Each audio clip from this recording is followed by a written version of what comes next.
Biasanya kalau membuat ramen Jepang yang kuahnya putih kental gurih, masaknya pasti berjam-jam. Tulang dagingnya itu harus direbus dulu, baru dibilas, lalu direbus lagi berjam-jam. Aduh, ribet banget ya.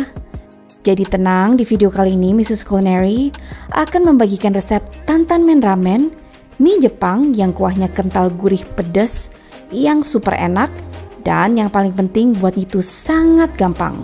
Dan Mrs. Culinary akan membagikannya hanya dalam 5 step.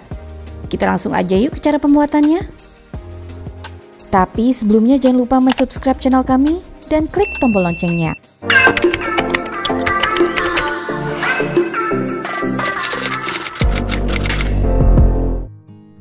Step pertama, kita akan membuat telur ramen yang setengah matang. Bahan-bahan yang diperlukan tentunya adalah telur. Pertama, kita didihkan air, lalu kita masukkan telurnya perlahan-lahan menggunakan sendok agar tidak mudah retak. Kemudian kita masak 6 menit saja. Dan setelah 6 menit, langsung kita masukkan telurnya ke dalam air es agar memberhentikan proses memasaknya. Lalu kita diamkan selama 15 menit atau hingga telurnya benar-benar dingin. Nah, ini adalah telur yang sudah jadi. Kalau kita pegang telurnya ini sangat lembek, ini berarti telurnya sudah setengah matang. Dan kalau kalian ingin telur yang meleleh di dalam, pastikan kalian menggunakan telur yang dingin seperti yang saya gunakan. Nah, ini dia telurnya sudah sangat cantik. Oke, next step yang kedua, kita siapkan bahan-bahan dagingnya. Bahan-bahan yang diperlukan adalah 300 gram daging cincang, ini bisa daging apa saja ya, 4 siung bawang putih, 3 cm jahe, 1 sendok makan saus tiram, dan 1 sendok makan saus cabai kacang atau yang disebut tobanjan. Saus cabai kacang ini adalah campuran dari cabai dan juga kacang koro yang difermentasi. Rasanya itu pedas gurih dan sering digunakan untuk menumis. Tapi jangan khawatir kalau kalian sulit menemukan saus cabai kacang ini, kalian bisa menggantikannya dengan bahan lokal, yaitu sambal ulek. Sambal ulek ini rasanya hampir mirip dengan cabai kacang, hanya saja tidak ada kacangnya. Nah, kalian bisa beli yang sudah jadi ataupun bisa bikin sendiri ya. Dan selain sambal ulek, saus cabai kacang ini juga bisa digantikan dengan gochujang atau pasta cabai Korea. Jadi kalau kalian ingin gantikan nggak apa-apa, cuman rasanya akan sedikit berbeda ya. Oke, next berikutnya kita cincang halus jahenya. Pastikan kalian mencincang halus jahenya agar bisa meresap ke dalam daging.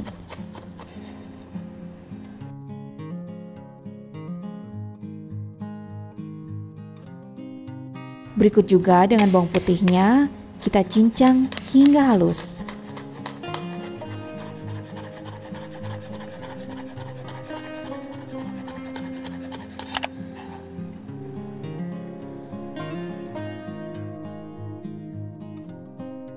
Setelah itu kita akan menumis dagingnya.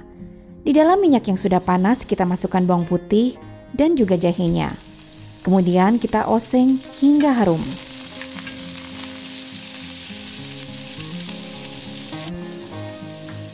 Baru kemudian kita masukkan daging cincangnya.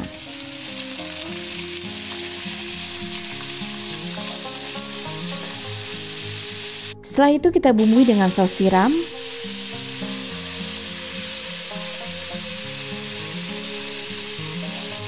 dan juga saus cabai kacangnya.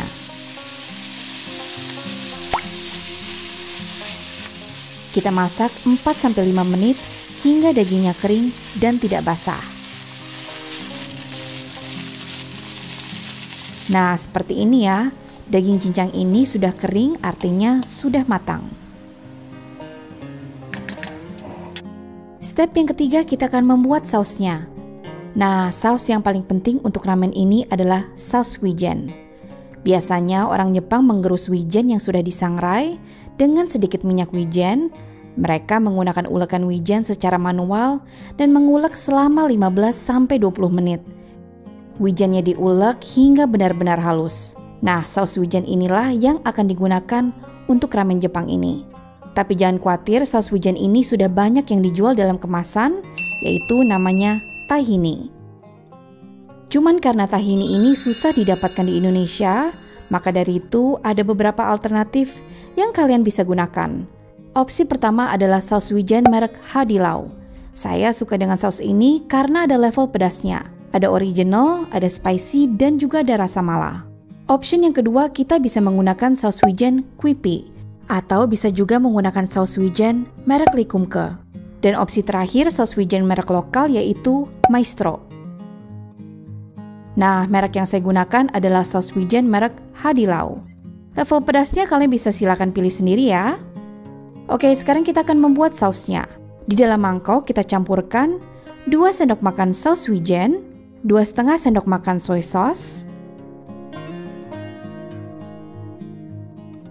Lalu kita juga membutuhkan minyak cabai. Kalian bisa menambahkan 1-2 sendok makan cabai atau sesuai selera kalian ya. Lalu kemudian kita aduk sausnya hingga rata. Kalau kalian sulit menemukan bahan-bahan pada resep ini, jangan khawatir lagi, karena Mrs. Culinary sudah menginfokan di mana kalian bisa membelinya. Pada bagian bawah video ini, kalian bisa klik lebih banyak atau show more, lalu pada bagian bawah kalian akan menemukan link di mana kalian bisa membeli bahan-bahannya. Oke, kita sekarang lanjut ke step yang keempat, yaitu menyiapkan bahan mie dan juga sayurannya. Sayuran yang Mrs. Culinary gunakan untuk toppingnya adalah toge dan juga bok choy. Dan karena ini untuk 2 porsi makan, maka dari itu saya menggunakan 360 gram bakmi. Bakmi yang saya gunakan adalah mie yakisoba yang fresh, namun kalian boleh silakan menggunakan bakmi apapun. Untuk bok choy-nya kita potong-potong dan belah menjadi 2.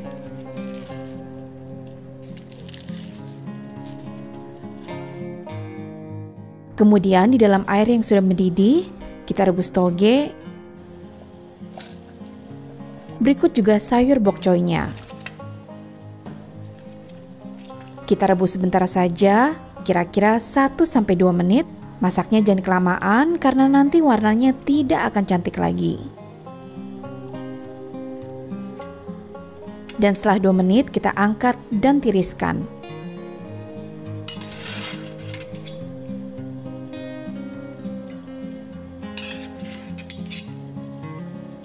Lalu kemudian untuk mie-nya juga sama, kita rebus 2 menit saja, sesuai instruksi pada kemasan mie masing-masing.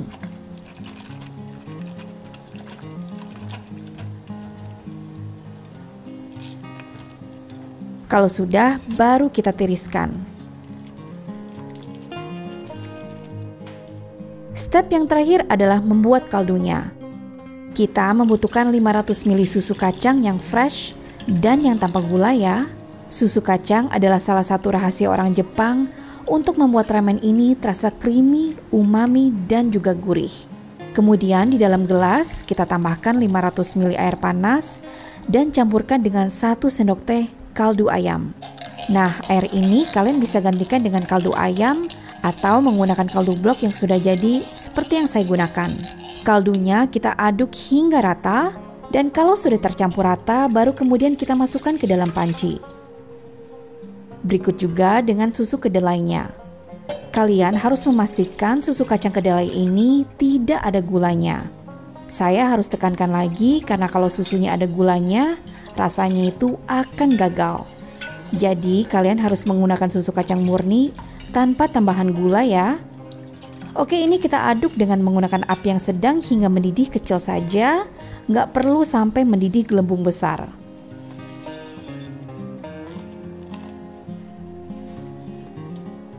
Nah, kalau kuahnya sudah jadi, baru kita susun ramennya. Karena ini adalah porsi untuk 2 orang, jadi sausnya saya bagi 2. Saya tambahkan 2 sendok makan saus yang sudah kita buat tadi. Lalu kemudian kita tuang kuah ramennya. Banyaknya sesuaikan dengan selera masing-masing ya. Kemudian kita aduk agar kuah dan bumbunya tercampur dengan rata. Baru kemudian kita masukkan mie yang sudah matang.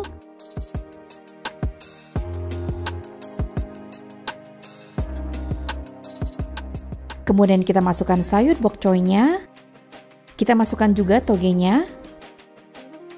Daging cincang yang sudah kita masak tadi.